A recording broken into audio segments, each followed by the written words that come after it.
Assalamualaikum warahmatullahi wabarakatuh. Tabipun, selamat datang di podcast Suara Bela, menyuarakan informasi perpajakan bersama Kanwil DJP Bengkulu dan Lampung. Jumpa bersama saya, Fuad Wahyudi Antoni, fungsional penyuluh dari Kanwil DJP Bengkulu dan Lampung. Kanwil Pajak Bela, terutama bagi yang telah atau sedang dalam proses membangun rumah, tempat tinggal, kantor, toko, atau bangunan lainnya. Apakah pernah mendapatkan surat himbauan atau surat teguran dari kantor pajak? Oke, jangan khawatir. Berdasarkan pasal 16C Undang-Undang PPN, diketahui bahwa orang pribadi atau badan yang melakukan kegiatan membangun suatu bangunan yang dilakukan tidak dalam kegiatan usaha atau pekerjaan dan hasilnya digunakan sendiri atau digunakan pihak lain, maka hal ini merupakan objek dari pajak pertambahan nilai atas kegiatan membangun sendiri. Tetapi, tidak semua kegiatan bangunan sendiri tersebut terhutang PPN. Apa saja dan bagaimana sajakah ketentuannya? Pada episode kali ini, kita akan bahas tentang ketentuan terkait dengan pengenaan PPN atas kegiatan membangun sendiri. PPN atas kegiatan membangun sendiri. Dasar hukum. Yang pertama adalah pasal 16C Undang-Undang Nomor 42 Tahun 2009 yang berlaku sejak 1 April 2010 tentang perubahan ketiga atas Undang-Undang Nomor 8 Tahun 1983 tentang pajak pertambahan nilai barang dan jasa dan PPNBM. Yang kedua, Peraturan Menteri Keuangan Nomor 163 PMK 03/2012 berlaku setelah 30 hari sejak tanggal diundangkan dan diundangkan tanggal 22 Oktober 2012 tentang batasan dan tata cara pengenaan PPN atas kegiatan bangun sendiri. PMK ini mencabut PMK nomor 39 tahun 2010 yang berlaku sejak 1 April 2010 tentang batasan dan tata cara pengenaan atas PPN kegiatan membangun sendiri. Selanjutnya, surat edaran terkait, yaitu SE nomor 22 tahun 2013 yang berlaku sejak tanggal 12 April tahun 2013 tentang perubahan atas SE 53 2012 yang berlaku sejak PMK 163 tahun 2012 diberlakukan tentang pelaksanaan PMK 163 tahun 2012 tentang batasan dan tata cara pengenaan PPN atas kegiatan bangun sendiri. SE 22 ini mengubah bagian B angka 4 dari SE 53 tahun 2012. Selanjutnya, definisi terkait. Kegiatan membangun sendiri adalah kegiatan membangun bangunan yang dilakukan tidak dalam kegiatan usaha atau pekerjaan oleh orang pribadi atau badan yang hasilnya digunakan sendiri atau digunakan pihak lain. Bangunan adalah berupa satu atau lebih konstruksi teknik yang ditanam atau dilekatkan secara tetap pada satu kesatuan tanah dan atau perairan dengan kriteria yang pertama, konstruksi utamanya terdiri dari kayu, beton, pasangan batu bata atau bahan sejenis dan atau baja. Yang kedua, diperuntukkan bagi tempat tinggal atau tempat kegiatan usaha. Dan luas keseluruhannya paling sedikit 200 meter persegi. Kegiatan bangun sendiri yang dilakukan secara bertahap dianggap merupakan satu kesatuan kegiatan sepanjang tenggang waktu atas tahapan tersebut tidak lebih dari 2 tahun. Termasuk kegiatan bangun sendiri adalah kegiatan membangun bangunan yang dilakukan melalui kontraktor atau pemborong, tetapi atas kegiatan bangun tersebut tidak dipungut PPN, dan kontraktor atau pemborong tersebut bukan merupakan PKP. Saat terutang PPN kegiatan bangun sendiri, dimulai pada saat dibangunnya bangunan sampai dengan bangunan selesai. Hal ini berdasarkan pasal 4 ayat 1 PMK 163 tahun 2012. Tempat terutang PPN atas kegiatan bangun sendiri, yaitu di tempat bangunan tersebut didirikan. Berdasarkan pasal 4 ayat 3 PMK 163 tahun 2012. tarif. PPN sebesar 10% dikali dasar pengenaan pajak. Dasar pengenaan pajak dihitung dari 20% dari jumlah biaya yang dikeluarkan dan atau yang dibayarkan untuk membangun bangunan, tidak termasuk harga perolehan tanah. Sehingga PPN atas kegiatan bangun sendiri adalah sebesar 10% dikali 20% dikali jumlah biaya yang dikeluarkan dan atau yang dibayarkan untuk membangun bangunan, tidak termasuk harga perolehan tanah. Berdasarkan Undang-Undang Harmonisasi Peraturan Perpajakan Pasal 7 Bab 4 tentang pajak pertambahan nilai, tarif PPN menjadi 11% yang berlaku mulai tanggal 1 April 2022 dan menjadi 12% yang berlaku paling lambat tanggal 1 Januari 2025. Jatuh tempo pembayaran dan pelaporan atas PPN kegiatan bangun sendiri.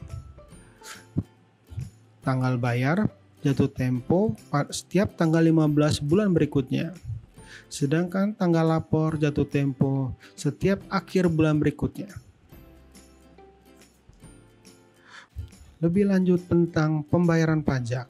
Yang pertama yang harus dilakukan adalah membuat ID billing. Terkait dengan PPN atas kegiatan bangun sendiri, terdapat 3 kemungkinan dalam pembuatan kode ID billing. Kondisi pertama yaitu untuk orang pribadi atau badan yang membangun memiliki NPWP. Lalu bangunan tersebut berada di wilayah kerja sama dengan wajib pajak terdaftar. Untuk kondisi ini, maka wajib pajak tinggal membuatkan kode ID billing sebagaimana umumnya dengan membuat kode MAP dan KJS dengan kode 411211 serta KJS 103. Kondisi kedua, untuk orang pribadi atau badan yang membangun memiliki NPWP, tetapi bangunan tersebut berada di wilayah yang berbeda dari wajib pajak terdaftar. Untuk kondisi ini, maka wajib pajak membuat kode billing dengan login atas NPWP dia pribadi, lalu dia memilih subjek pajak dengan NPWP lain atau garis miring non-NPWP pada halaman pembuatan kode billing. Nah, NPWP yang di input di situ menggunakan kode 000 sebanyak 9 digit pertama, lalu 3 digit kode KPP yang wilayah kerjanya meliputi tempat bangunan tersebut didirikan. Lalu 3 digit terakhir diisikan dengan angka 000. Sedangkan MAP dan KJS-nya sama, diisikan dengan kode 411211 dan KJS 103. Kondisi ketiga adalah untuk orang pribadi atau badan yang membangun tetapi belum memiliki NPWP. Nah, untuk kondisi ini silahkan orang pribadi atau badan tersebut datang langsung ke kantor pajak di mana lokasi bangunan tersebut didirikan. Nanti akan dibantu oleh petugas kita dengan pengisian 9 digit pertama diisikan dengan angka 000, lalu 3 digit berikutnya diisikan dengan kode KPP yang wilayah kerjanya meliputi tempat bangunan tersebut. Dan 3 digit terakhir diisikan juga dengan angka 000.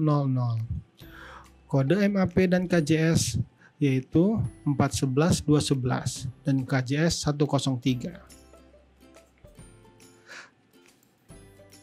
Selanjutnya adalah cara pelaporan. Seperti halnya pembuatan ID billing, terdapat beberapa kondisi terkait dengan cara pelaporan. Yang pertama, apabila yang mendirikan bangunan adalah bukan PKP, maka SSP lembar 3 dilaporkan ke KPP Pratama yang wilayah kerjanya meliputi tempat bangunan didirikan, paling lama akhir bulan berikutnya setelah berakhirnya masa pajak. Yang kedua, apabila bangunan didirikan berada dalam satu wilayah dengan tempat PKP dikukuhkan, maka dilaporkan dalam SPT masa PPN dengan melampirkan atau mengupload bukti pembayaran atas PPN kegiatan membangun sendiri. Yang ketiga, apabila bangunan didirikan berbeda wilayahnya dengan tempat PKP dikukuhkan, maka bukti pembayarannya dilaporkan ke KPP Pratama yang wilayah kerjanya meliputi tempat bangunan didirikan paling lama akhir bulan berikutnya setelah berakhirnya masa pajak. Lalu, melaporkan SPT masa PPN dengan melampirkan atau mengupload bukti pembayaran atas pembayaran PPN kegiatan membangun sendiri. Yang terakhir, apabila PKP yang terdaftar di KPP Madya, KPP di lingkungan Kanwil DJP besar, atau Kanwil Jakarta khusus, maka bukti pembayaran dilaporkan ke KPP Pratama yang wilayah kerjanya meliputi tempat bangunan didirikan. Lalu, PKP tersebut melaporkan SPT masa PPN dengan melampirkan bukti pembayaran PPN atas kegiatan membangun sendiri. Kawan pajak bela, dalam hal PKP atau wajib pajak tidak melakukan kewajibannya, maka Kepala KPP dapat menyampaikan surat teguran. Dalam hal wajib pajak tidak melaksanakan kewajiban penyetoran dan pelaporan sesuai ketentuan, maka Kepala Kantor Pelayanan Pajak akan membuat surat teguran untuk wajib pajak yang tidak melakukan kewajibannya. Sedangkan apabila ditemukan indikasi penyetoran atau pelaporan yang tidak wajar, maka Kepala Kantor Pelayanan Pajak akan menyampaikan surat himbauan untuk melakukan klarifikasi. Jangka waktu wajib pajak untuk melakukan respon atas surat teguran atau himbauan tersebut adalah 14 hari. Dalam hal 14 hari tidak ada tanggapan dari wajib pajak, maka atas data tersebut dapat dilanjutkan dengan kegiatan pemeriksaan. Demikian pembahasan kita tentang PPN atas kegiatan membangun sendiri. Kawan pajak bela harap memperhatikan ketentuan yang berlaku, sehingga dapat mengetahui apakah kegiatan membangun sendirinya termasuk yang terutang PPN atau tidak. Apabila terutang PPN, harap dapat melaksanakan kewajibannya sesuai dengan ketentuan yang berlaku. Dalam hal memerlukan penjelasan lebih lanjut, silakan untuk melakukan konsultasi dengan cara menghubungi Kring Pajak 1500-200 atau datang langsung ke KPP terdaftar. Dukung terus channel ini, channel Pajak Bengkulu dan Lampung, dengan like, subscribe, and share. Sampai jumpa pada episode berikutnya. Bela Camkoha, Pajak Kuat Indonesia Maju. Wassalamualaikum warahmatullahi wabarakatuh.